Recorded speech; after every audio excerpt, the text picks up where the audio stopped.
여러분, 평범한 직장인은 도대체 집을 어떻게 사야 되는지 재테크 방법이나 노하우가 궁금하지 않으신가요? 특히 요즘에는 물가나 부동산은 점점 오르는데 월급은 그대로라서 걱정하시는 분들도 많이 계시더라고요. 그래서 지금 수입 외에 추가로 돈을 벌어서 내 집 장만까지 하고 싶은 분들을 위해 영상을 준비했습니다. 특히 오늘은 게스트 한 분도 모셨는데요. 그러면 한 3,500만 원 정도 차익이 남죠. 거기서 세금을 떼도 한 2,500 정도. 부동산이나 경매로 돈 버는 방법이 궁금하신 분들이나 사회 초년생 분들께 현실적으로 도움이 되는 내용 위주로 말씀을 드리려고 합니다. 오늘 영상 끝까지 보시면 평범한 직장인이 어떻게 서울 아파트를 구매할 수 있게 됐는지 그 과정과 방법에 대해 알게 되실 테니까요. 구독과 좋아요도 부탁드립니다. 네, 우선 지금 하고 있는 일과 지금 살고 있는 지역 뭐 이런 것들 간단하게. 네, 안녕하세요. 슈레카라고 하고요.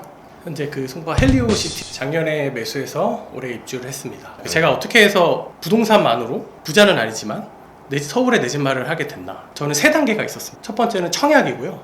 두 번째는 경매, 세 번째는 이제 갈아타기. 분양가 상한제로 인해서 시세차익이 많이 발생을 했고요. 제가 금액까지 말씀을 드릴게요. 5천 갖고 시작을 했는데 결혼 생활을 하면서 이제 맞벌이 부부여서 2억까지 모으다가 청약이 제가 7억짜리 집이 당첨이 됐습니다. 근데 5억을 대출을 받았고요. 이제 맞벌이 부부니까 5억 대출도 그 당시엔 되게 컸는데 13억에 매도를 하고 나왔습니다. 거의 2배. 네네. 그 집에서 제가 4년 정도 거주를 했는데 그 당시에 또 대출을 많이 갚았습니다. 이제 13억에 팔 때는 대출금이 한 2억 정도밖에 남지 않았었어요. 그 3억 어떻게 갚았지? 4년 만에? 그쵸. 이 사람은 뭐 엄청난 직장이 뭐 연봉이 막 엄청나게 되나? 그럴 리 없죠. 저는 평범한 직장인이고요. 근데 약간 지금 같은 경우에 약간 청약이 도움이 될까요? 약간 요건 저는 궁금하긴 하거든요. 대학교에 지원할 때 가군, 나군, 다군이 있습니다. 내가 성적이 있어요. 근데 가군, 나군, 다군을 다 안 쓰는 학생이 있나요? 일단 가군, 나군, 다군을 다 지원은 해보잖아요. 일단 해본다. 근데 가군, 나군만 지원하고 다군은 그냥 지원 안 해버려. 이럴 필요는 없거든요. 될 가능성이 없지만 쓰긴 쓰되 이거를 믿고 있지 않으면 저는 충분히 청약이 아직도 효과가 있다고 생각합니다. 사회 초년생인데 바로 서울에 내 집을 아파트를 산다. 이런 분과는 거의 불가능하잖아요. 사고 싶은데 안 되나요? 네. 사고 싶은데 안 되는 거죠? 처음부터 요 하기 좀... 기준은 이제 부모님의 도움을 받지 않는 기준이기 때문에. 네, 그쵸. 그러면 좀 쉽지 않죠, 사실. 그러면 거의 저는 아무리 전문직이어도 부모님 도움 없이 서울의 아파트는 바로는 사회 초년생이 불가능하다고 생각하고요. 청약은 그래서 서울이 아닌 외곽 지역, 그러니까 외곽 지역으로 청약을 통해서 자산을 늘린 다음에 그 다음에 서울에 도전하는. 저는 그렇게 했거든요. 네, 그게 어쨌든 이 순서라는 게 또 있을 수 있으니까. 네네네. 해볼 수 있는 거는 어쨌든 다 해본다. 맞습니다. 확률이 낮을지언정 그래도 한 번, 두 번 도전은 해보는 게 좋겠다. 약간 이렇게 정리할 수 있겠네요. 네네, 맞습니다. 그래서 하지만 중요한 건 청약이 되기 위해서 통장을 계속 청약이 될 때까지 들고 계시면 안 되고요. 네. 되면 좋은 거고 안 되면 이 아파트 사야겠다.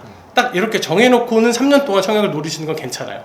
그럼 약간은 청약은 적금의 느낌으로 약간 해보고 한 3년에서 5년 정도 갖고 있다가 청약 낼 만한 거 있으면 도전해보고 약간 요 정도. 네, 맞습니다. 아직도 분양가 상한제가 적용되기 때문에 청약은 어떻게 보면 공짜 로또를 그냥 사는 개념이거든요. 근데 분양될 단지를 미리 알아보는 사람만 혜택을 누릴 수 있기 때문에 로또보다는 훨씬 더 당첨될 가능성이 높고요. 로또는 800만 분의 1이잖아요.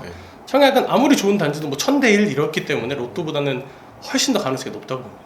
대출을 많이 일으킬 수 있는 것도 능력이지만 그 대출을 갚을 수 있는 것도 능력이잖아요. 부업으로 할 수 있는 게 뭐가 있을까 고민을 하다가 저는 이제 제일 관심 있던 분야인 부동산 경매를 시작했고요. 이제 부동산 경매를 제가 추천드리고 싶은 이유는 직장인들 바쁘잖아요. 시간도 없고 애 키우고 바쁘고. 근데 사람들이 경매를 어려워하는 이유는 경매가 진입장벽이 있어요. 근데 그 진입장벽이 저는 한 3개월 정도라고 보거든요. 경매는 딱 3개월만 공부하면 누구나 시작하실 수 있는데 그래서 저는 부동산 공부를 가장 추천하고요. 시작하시는 방법은 그냥 시중에 나와 있는 책 2권 정도만 읽어보시고 시작하시면 돼요. 어떻게 부동산 공부를 시작해야 될지를 알 수가 있습니다. 2권을 읽어보시면. 몇 년도에 나온 거예요? 네. 나는 돈이 없어도 경매를 한다. 책이 내용은 좋습니다. 근데 지금은 뭐 더 새로운 책들이 많이 나와가지고. 경매 몇 년 정도 하셨죠? 경매는 3년 정도 했고요. 제가 처음 부동산 공부를 경매 공부를 3개월 하고 바로 입찰을 했는데 저는 첫 입찰에 첫 낙찰이 됐어요. 정말 절박하게 많이 알아보고 해서 운이 좋게 저는 빌라 경매를 했는데 그래서 얼마 정도? 그래서 7,500만 원에 사서 1억 1,000에 팔았습니다. 그러면 한 3,500만 원 정도 차익이 남죠. 거기서 세금을 떼도 한 2,500 정도. 첫 경매에 2,500이니까 그래도 괜찮네요. 1년에 한 건만 해도 2,500만 원의 연봉이 더 더해지는 거면 그래서 1년에 두 건만 하면 웬만한 분 연봉이 나올 수도 있지 않을까. 저도 사실은 주식보다는 부동산이 조금 더 저에게 맞는 것 같다는 느낌은 있거든요. 왜냐면 예전에 주식 투자로 몇 천만 원을 날려본 경험이 있기 때문에 조금 더 그런 생각을 갖고 있는 건지도 모르겠습니다. 그래서 전부터 저도 경매에 관심은 있긴 했는데 너무 막막해서 시작을 못하고 있었거든요. 경매나 부동산에 대해서 보다 현실적인 이야기를 들을 수 있어서 유익한 시간이었던 것 같습니다. 특히나 부동산은 현금 흐름이 매우 중요한 요소 중 하나라고 할 수 있기 때문에 앞으로 내 현금 흐름을 늘리고 싶은 분들은 아래 고정 댓글 링크를 확인해 주세요. 주식 투자를 했었는데요. 결국 주식으로 돈 벌어서 부동산을 사는 건데 그럴 거면 애초에 부동산 공부를 하는 게 더 맞지 않을까?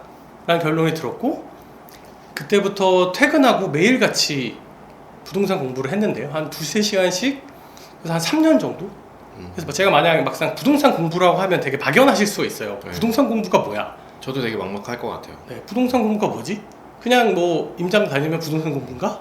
뭐 어떻게 하라는 부동산이 교과서가 있는 것도 아니고 이제 자본주의 공부라고 생각을 해요. 그래서 자본주의를 먼저 이해하고 이제 시장에서 돈이 어떻게 흐르는지 그 다음에 레버리지를 일으키는지 이런 거에 대한 이해를 하고 유명하신 분들 뭐 부익남이라든지 그 다음에 송이구 작가님 그 다음에 이상호 애널리스트 월급쟁이 부자들 이런 것도 저도 다 봤었고요. 자꾸 보면서 사람들은 어디를 선호하는지를 알게 된다고 생각해요. 그게 2년 3년이 쌓이면 사람들이 어디를 선호하는지를 알게 되기 때문에 그러면 내가 부동산 의사결정을 할 때 사람들이 선호하는 데가 어디를 안다면 내가 실패할 확률이 굉장히 줄어들겠죠. 감당할 수 없는 대출을 영끌이라고 하는데 저는 제가 감당할 수 있을 만큼만 대출을 받았고요. 어차피 우리나라는 DSR 50%이기 때문에 내가 감당할 수 없을 만큼의 대출은 해주지도 않아요. 이제 부동산 경매에 대한 상세 이야기를 해드리고 싶은데 혹시 기회가 된다면 제가 부동산 경매를 해서 낙찰을 받고 실제로 매도까지 해서 수익을 창출했는지 그 얘기를 들려드렸으면 좋겠는데요. 평범한 저 같은 직장인도 할 수 있으니까 부동산 경매에 많은 관심을 가져보시기 바랍니다. 감사합니다. 감사합니다.